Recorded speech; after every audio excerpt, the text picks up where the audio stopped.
In a mixer milk and water, তাহলে প্রথমে দেখো মিল্ক ওয়াটার অনুপাত কত? 4:5। এটা হচ্ছে প্রথম কন্টেনারে। ফার্স্ট কন্টেনারে মিল্ক ওয়াটার 4:5। একটা same mixer has ratio 5:1 second container, তাহলে সেকেন্ড কন্টেনারে মিল্ক ওয়াটার কত অনুপাত আছে? 5:1। এই দুটো উঠাও। এখন প্রশ্ন বলছে in what ratio should be the mixture be expected from each container poured into third container. মানে দুইটা আছে এখানে, প্রথমটাতে আছে কত? 4:5, এখানে আছে 5:1। বলছে কোনটা থেকে কি অনুপাতে তৃতীয় একটাতে মিশাবো, তাহলে অনুপাতটা হবে 5:4। একটাতে 4:5, একটাতে 5:1। প্রথমটা থেকে কতটুকু নিব, দ্বিতীয় থেকে কতটুকু নিব, তাহলে অনুপাতটা 5:4 হবে। আমরা প্রথম কন্টেনারে এখানে ধরলাম যে টোটাল পরিমাণ হচ্ছে এক্স। প্রথম কন্টেনারের টোটাল পরিমাণটা ধরে নিচ্ছি এক্স, এখানে টোটাল পরিমাণটা ধরে নিচ্ছি ওয়াই। একটু কথা লিখি।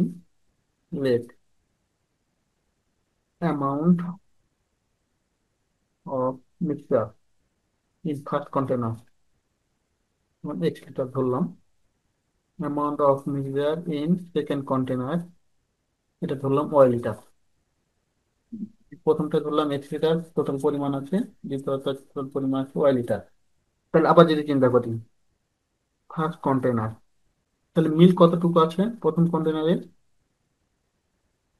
মিল্ক আছে তাহলে কত? টোটাল 9, এক্স এর 4/9, তাহলে 4x/9 হবে না? ওয়াটার আছে কতটুকু?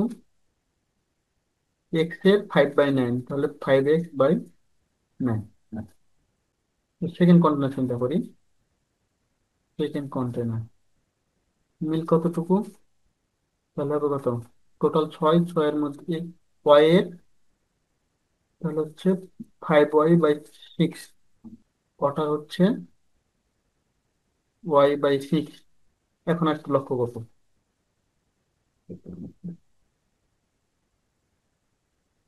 তাহলে এখানে মিল কত? 4x/9। এখানে মিল কত? 5y/6।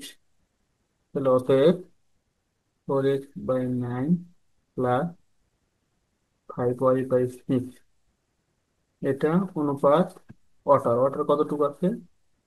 5x/9 plus y/6।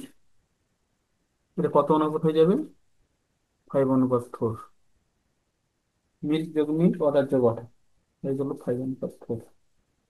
Milk কত এখানে? 4x/9। এখানে মিল্ক কত? 5y/6। দুধের সাথে দুধ যোগ, পানির সাথে পানি যোগ, এটা ক্যালকুলেশন করে পাওয়া যাবে এক্স অনুপাত ওয়াই সমান হচ্ছে 5:2।